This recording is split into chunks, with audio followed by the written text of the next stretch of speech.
তাদেরটা বাতিল করেছেন, ওই যুক্তিতে ওগুলো বাতিল করা দরকার ছিল। এবং আমরা এখন দেখতে পাচ্ছি যে ইউনিয়ন পরিষদের চেয়ারম্যান মেম্বাররা যেহেতু আওয়ামী লীগের লেসপেন্সার দালাল ছিল, এরা কিন্তু সব পলাতক। এরা এখন ওই ইউনিয়ন পরিষদের কার্যালয়ে শুধু গরু বাঁধে, ওখানে পিয়ন যায়, ঝাড়ফুঁক করে, তারপরে চলে আসে, কোনো সেবা নাই। তাহলে আমার টোটাল স্থানীয় প্রশাসনের মাধ্যমে আমার যে জনগণের সেবা পাওয়ার কথা ছিল, তার প্রত্যেকটা সেবার সূত্র যারা কাউন্সিলররা ছিলেন, সেই সেবার সূত্রটা লাইনটা কেটে গেছে। দ্বিতীয় সমস্যা হচ্ছে যে আপনি যখন কোনো জিনিস বাতিল করবেন রাষ্ট্রের জায়গা থেকে, সেটা যত ন্যায্য হোক, বাতিলের পরের রিপ্লেসমেন্টটা কিভাবে হবে সেটা রাষ্ট্রকে বলতে হবে। যেমন এক্সাম্পল দেই যে আমরা সবাই প্লাস্টিকের বিরুদ্ধে মানুষ, কারণ প্লাস্টিক মাটির ক্ষতি করে, পরিবেশের ক্ষতি করে। কিন্তু আপনি কি সেটা 24 ঘন্টার নোটিশে বাতিল করতে পারেন? আপনি বলে দিলেন কালকে থেকে প্লাস্টিক বন্ধ, কিভাবে সম্ভব? আমি বাজারে গিয়ে বাজার করবো কিভাবে? আমি একজন ব্যবসায়ীকে চিনি যিনি তার আগের সপ্তাহে, উপদেষ্টা বলবার আগের সপ্তাহে 500 কোটি টাকার প্লাস্টিকের র ম্যাটেরিয়ালস এনেছে বিদেশ থেকে। ওই 500 কোটি টাকা তার বাপের টাকা না ব্যাংকের টাকা? ব্যাংকের এলসির টাকা, কার টাকা? আমার আপনার টাকা না? উপদেষ্টা মহোদয়, অন্তর্বর্তীকালীন সরকার আমাদেরকে টাকা দিবে, ওই টাকা ও যখন ডিফল্ট করবে, ঋণ খেলাপি হবে। ওই প্লাস্টিক কোম্পানিগুলোতে বাংলাদেশের লক্ষ লক্ষ মানুষ চাকরি করে না? তার পুনর্বাসন কিভাবে হবে? তাহলে একটা রাষ্ট্র যত ন্যায্য কারণেই হোক কোনো সিদ্ধান্ত নেয়, রাষ্ট্রকে তার রিপ্লেসমেন্ট সেবার মেকানিজমটা আগে তৈরি করতে হয়, যে আমি এটা বাতিল করবার পরে কি হবে, ওটা আমি কিভাবে ম্যানেজ করব। এখন দেখেন যে আপনি কি যুক্তিতে বাতিল করেছেন। বাতিল করেছেন এই যুক্তিতে যেহেতু এগুলো আওয়ামী ফ্যাসিবাদের আমলের নির্বাচনে হয়েছে, অতএব এই নির্বাচনটা বৈধ হয় নাই, ন্যায্য হয় নাই, বিরোধী দলগুলো এগুলো মানে নাই, কথা সত্ত্বেও এগুলো বাতিল করলাম। রিপ্লেসমেন্ট বসাইছেন তাদেরকে, আমলাদেরকে না? এই আমলারা রাইতে ভোট করছে না? এই আমলারা প্রত্যেককে 35 লাখ 40 লাখ টাকা করে, 50 লাখ টাকা করে টাকা ক্যাশ দিচ্ছে না? এই পুলিশ, এই আমলা, এই সেনা কর্মকর্তারা বাটপারি করে হাজার হাজার কোটি টাকা মালয়েশিয়া টরেন্টোতে বাজার করে নাই? যে আমলারা বাটপার, যে আমলারা গত 16 বছর আওয়ামী লীগের দালালি করছে, সেই দালালদেরকে দিয়ে আপনি নির্বাচিত প্রতিনিধিদেরকে রিপ্লেস করলেন। এইটা কোনো রিপ্লেসমেন্ট প্ল্যান হইতে পারে অন্তর্বর্তীকালীন সরকারে? এইটা কি গণতন্ত্রের স্পিরিট হইতে পারে? তাহলে যে আমলা তার রেগুলার কাজটা 9টা 5টা ডিউটিটা আন্তরিকতার সাথে, সততার সাথে, মেধাযোগ্যতার সাথে করে না, সেই আমলাকে এডিশনাল রেসপন্সিবিলিটি দিয়েছেন মেয়র হিসাবে, কাউন্সিলর হিসাবে, উপজেলা পরিষদ চালানো, জেলা পরিষদ। আর একটা কি দাবি করেছে যে এরা প্রচুর ডেভেলপমেন্টের, আপনারা কি প্রচুর চুরি করেন, ডেভেলপমেন্ট ওয়ার্ক ঠিকাদারি চুরি করেন। আমলারা কি করে? আমলারা কি ফেরেশতা আসমান থেকে নাজিল হয়েছে? ওরা চুরি করে না। ওই শ্বেতপত্রে যে $16 বিলিয়ন প্রতি বছর চুরির গল্প আসছে, ওইটা কি কাউন্সিলররা করছে? ওই টাকা চুরি করছে কে? আমলারা করছে, রাজনীতিবিদরা করছে। তাহলে যে যে যুক্তিতে অন্তর্বর্তীকালীন সরকার আপনাদের ব্যাপারে সিদ্ধান্তটা নিয়েছে, এটা যৌক্তিক না, ন্যায্য না, ইনসাফ এবং গণ অভ্যুত্থানের স্পিরিটের সাথে যায় না। তাহলে এখন এখানে আমার যারা সহযোদ্ধারা আসছেন, যারা আপনার দাবিটাকে পরবর্তী পর্যায়ে রাষ্ট্রের সাথে নেগোশিয়েট করবেন, তাদের কাছে এখন আপনার কষ্টের দাবিটা কি? আমাদের দাবি হচ্ছে, আমি বলে বলতেছি, আমি আপনাদের সব দাবি করবো। আমাদের যেটা করণীয় সেটা হচ্ছে একটা ইমিডিয়েট কমিটি করে দিতে হবে, এবং সেটা আমলাদের নিয়ন্ত্রিত উপকমিটি হইলে চলবে না।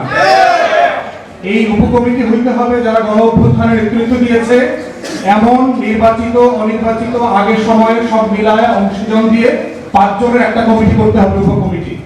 তারা 1 সপ্তাহের ভিতরে আপনাদের যত অংশীজন আছে, পৌর এবং সিটি, উপজেলা পরিষদ, আরো যে সকল পরিষদ আছে, ওনাদের সাথে কথা বলবেন। কথা বলে ওনারা একটা তালিকা করতে হবে যে আপনাদের ভিতরে কারা কারা আওয়ামী লীগ, জাতীয় পার্টি, 14 দলের বাটপারির সাথে জড়িত ছিলেন না, প্রথম শর্ত। দ্বিতীয় শর্ত হচ্ছে 24-এর গণ অভ্যুত্থানে যারা অ্যাক্টিভলি রোল প্লে করেছেন, মিছিল মিটিং করেছেন, লড়াই করেছেন, গুলিবিদ্ধ হয়েছেন, আপনার জেলে গিয়েছেন, মিথ্যা মামলার শিকার হয়েছেন। 3, গত 16 বছরের ফ্যাসিবাদ বিরোধী আন্দোলনে কারা কারা বিভিন্ন জায়গায় সক্রিয় ছিলেন, কারা কারা বিভিন্ন ভাবে নির্যাতিত হয়েছেন, এই ধরনের ক্রাইটেরিয়া সেট করে এবং যাদের বিরুদ্ধে টাকা পয়সা পাচার, লুটপাট, নারী নির্যাতন, তারপরে হচ্ছে দুর্নীতির কোনো অভিযোগ নাই, এই রকম 4-5টা ক্রাইটেরিয়ার উপরে সিলেক্ট করে আপনাদেরকে আবার কাজে পুনর্বহাল করা, এইটা হচ্ছে আমাদের দাবি এবং সেটা অবিলম্বে করা দরকার। অবিলম্বে কেন করা দরকার? আমলারা আমাদেরকে প্রচুর তাল গাছ দেখায়, ভাবখানে এরকম যে আমরা লেখাপড়াও করি নাই, দেশ বিদেশে ঘুরি নাই, আমরা তন্ত্র বুঝি না, খালি তাল গাছ দেখায়। তাল গাছ দেখায় দেখাবে যে ওই যে দূরে তাল গাছ, কত কিলোমিটার কিলোমিটার বলে না, আমলারা দেখবেন এই যে ভাই হাটের তৈরি দেখবেন, কিলোমিটার দেখবেন। অন্তর্বর্তীকালীন সরকারের খালি কিলোমিটার দেখাইতেছে আর ভুল সিদ্ধান্ত নেওয়া হইতেছে আমলারা। এখন অন্তর্বর্তীকালীন সরকার খালি হাঁটতেছে, দেখবেন উপদেষ্টারা বলে না ভাই আমরা সারা রাত কাজ করি, 3টা-4টা পর্যন্ত কাজ করি, তারপরে কোনো সুনাম নাই। সুনাম আসবে কোথেকে? ওই নোয়াখালীর ভাষায় একটা কথা আছে যে হাড়ে বেশি আগ্রহে কম, বুঝলেন? যে হাঁটতেছে বেশি কিন্তু আগায় না। তাহলে অন্তর্বর্তীকালীন সরকার প্রচুর কাজ করতেছে কিন্তু আগাচ্ছে না কেন? আগাচ্ছে না ওই আমলাদের কারণে। এই আওয়ামী আমলাতন্ত্র প্রত্যেকটা সিদ্ধান্তে কিভাবে ম্যানিপুলেট করা যায় সেই কাজটা করছে। অতএব সেই জায়গাতে আমরা বোধ করছি যে একটা উপকমিটির মধ্য দিয়ে যারা গণঅভ্যুত্থানের পক্ষের মানুষ ছিলেন তাদের নেতৃত্বে এই উপকমিটি যাচাই বাছাই করবে। ইতিমধ্যে আমরা জেনেছি যে আপনাদের নজরুল ভাই, সেতু ভাইরা মিলে আপনাদের কাউন্সিলরদের একটা তালিকাও করেছেন বিভাগওয়ারি, যে কারা কারা আওয়ামী জাতীয় পার্টির বেনিফিশিয়ারি না, ফ্যাসিবাদ বিরোধী আন্দোলনে ছিলেন। এই তালিকাটা আমি ওনাদেরকে অনুরোধ করব সার্জিস, হাসনাত, নাসির পাটোয়ারি এদের সাথে বসে এই তালিকাটা শেয়ার করা, যাতে উপকমিটির কাজটা করা সহজ হয়ে যায় এবং কারা কারা আপনারা নির্যাতিত হয়েছে। এর বাইরে আমি আমার অনুসহযোদ্ধাদেরকে অনুরোধ করব, এই কাউন্সিলরদের কিছু মারাত্মক সীমাবদ্ধতা আছে কাজ করার। তার ভিতর একটা হচ্ছে ওনাদের কোনো ভালো স্যালারি নাই, বেতন নাই। আমরা শুধুমাত্র পত্রিকায় দেখি যে আমাদের লোকাল কাউন্সিলররা ঠিকাদারি করে, দুর্নীতি করে, এইটা করে সেটা করে। করে কেন? কারণ হচ্ছে সে একটা খুবই ব্যয়বহুল নির্বাচন করে আসছে। বাংলাদেশের নির্বাচনী কাঠামোটাই এমন যে আপনার প্রচুর বাটপারি টাকা খরচ করতে হয়, নগদ করা লাগে, বিকাশ করা লাগে। তো এরকম একটা ব্যয়বহুল নির্বাচন থেকে আসছে। তার মাসে সম্মানী ভাতা কত? 9,000 টাকা, 10,000 টাকা, 11,000 টাকা। এই যে শীতকাল আসছে, বিয়ে বাড়ি, জন্মদিবস, ওয়াজ মাহফিল, কাউন্সিলরদেরকে প্রত্যেক জায়গায় যাইতে হবে 2,000 টাকা, 5,000 টাকা, 10,000 টাকা। বাপের টাকা দিবে? সেবা করতেছে রাষ্ট্রের পক্ষ থেকে, টাকা পাবে কোথায় সে? আবার সে ঠিকাদারি করলেও তার দোষ। আপনি তাকে বাইন্ধা রেখে সাঁতার কাটতে বলতেছেন, সেই রাষ্ট্রের সেবা সে কিভাবে করবে? তাহলে আমরা অনুরোধ করবো আমাদের সহযোদ্ধাদেরকে যে অন্তর্বর্তীকালীন সরকারকে ওনাদের একটা সম্মানী ভাতা ন্যায্যতার ভিত্তিতে ঠিক করতে হবে। যারা বড় শহরে থাকেন সেখানে খরচ বেশি, যারা একটু প্রান্তিক পৌরসভায় থাকেন তাদের খরচ কম, কিন্তু ন্যূনতম 50,000 থেকে 1 লক্ষ টাকা সম্মানী ভাতা দেওয়ার দাবি করছে, যেন তারা সম্মানের সাথে বাঁচতে পারেন এবং জনগণের সেবা করতে পারেন। থার্ড হচ্ছে তাদেরকে একটা পুনর্বহাল করবার মধ্যে কিন্তু মেয়াদ ঠিক করে দিতে হবে। পুনর্বহাল করলো, আবার 3 মাস পর আবার সরাই দিল, তাহলে কিন্তু দেখা যাবে যে আবার সেবাটা প্রচন্ড রকম বিঘ্ন হবে। সেবার সমস্যাটা কোথায় দেখেন, যে আগামী এই জানুয়ারি মাসের প্রথম সপ্তাহে প্রাইমারি স্কুল, হাই স্কুল থেকে শুরু করে প্রচুর বাচ্চারা স্কুল পরিবর্তন করবে, নতুন ভর্তি হবে এবং এই নতুন ভর্তি হওয়ার জন্য তাদের কাগজপত্র লাগবে, জন্ম সনদ লাগবে, তাদের বাবা মার পরিচয়পত্র লাগবে, এনআইডি কার্ড লাগবে, সত্যায়িত করতে হবে। অথচ আমাদের প্রত্যেকটা স্থানীয় পরিষদের অফিস বন্ধ। তাহলে বাচ্চারা প্রাইমারি স্কুলে ভর্তি হবে কি ডকুমেন্টস দিয়ে? তার কোনো ডকুমেন্টস নাই, বাবার ডকুমেন্টস নাই, সত্যায়িত করার লোক নাই, সে কিভাবে এটা করবে? তাহলে বই পাবে কিভাবে? কিসের ভিত্তিতে বই দিবে? এইটা পুরোটা আবার একটা হেড টিচার, গভর্নিং বডির চেয়ারম্যান, এরা সবাই মিলে প্রত্যেকটা বাবা মায়ের কাছ থেকে 1,000, 2,000, 5,000 টাকা করে নেবে। যদি এই সেবাটা রাষ্ট্রের পক্ষ থেকে আমি দিতে না পারি, এই দুর্নীতির আবার নতুন একটা চক্র তৈরি হবে। অথবা যেটা হবে, যারা উপবৃত্তি পায়, যে সকল মেয়েরা, গরিব পরিবারের ছেলে মেয়েরা, সরকার এই টিচাররা এবং গভর্নিং বডির সদস্যরা মিলে 1 মাস 2 মাসের উপবৃত্তির টাকা কেটে রাখবে। তাহলে এই গরিব পরিবারটাকে বঞ্চিত করা হলো এই বঞ্চনার রেজাল্ট আকারে। তাহলে এই মানুষগুলো যদি সেবা দিতে না পারে তাহলে কি পরিমাণ ক্ষতি হবে চিন্তা করো। থার্ড আর একটা সংকট কি দেখেন, আমাদের কাউন্সিলররা না থাকার কারণে, স্থানীয় পরিষদ না থাকার কারণে আমাদের যে লোকাল ডেভেলপমেন্ট ওয়ার্ক আছে, বাংলাদেশের মিনিস্ট্রি ওয়াইজ সবচেয়ে বড় মন্ত্রণালয় হচ্ছে লোকাল গভর্নমেন্ট এলজি, যেটা এই লোকাল গভর্নমেন্ট মিনিস্ট্রির বাজেট প্রায় 40,000 কোটি টাকা। এই কাজগুলো কিন্তু আটকা পড়ে গেছে। এই 40,000 কোটি টাকার কিন্তু কনসিকুয়েন্সিয়াল ইকোনমি আছে। যে এলাকায় 50টা রাজমিস্ত্রি কাজ করে সেই এলাকায় কিন্তু 2টা দোকান তৈরি হয়, 3টা বাড়িতে বাসা ভাড়া তৈরি হয়। ওখানে মোটরসাইকেলে যাওয়া আসার কারণে তেল খরচ বাড়ে, পেট্রোল পাম্পে বেচা কিনা বাড়ে, মুদির দোকানে বেচা কিনা বাড়ে, টিউশনি বাড়ে। এইরকম অনেক সেবা তৈরি হয়, একটার সাথে আরেকটা জড়িত। এই কাজগুলো বন্ধ থাকার কারণে যেটা হচ্ছে, এই বছরের অর্থনীতি কিন্তু প্রচন্ড রকম সংকটের মুখে পড়বে, জিডিপির গ্রোথ কমে যাবে।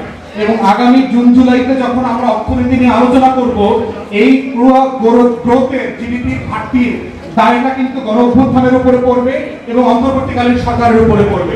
তাহলে আমলারা যে সংকটটা তৈরি করেছে, এই দায়টা কিন্তু দিন শেষে আমলারা নেবে না, এই দায়টা নিতে হবে আমাদের সহযোদ্ধাদের, গণঅভ্যুত্থানের পক্ষে শক্তিদের।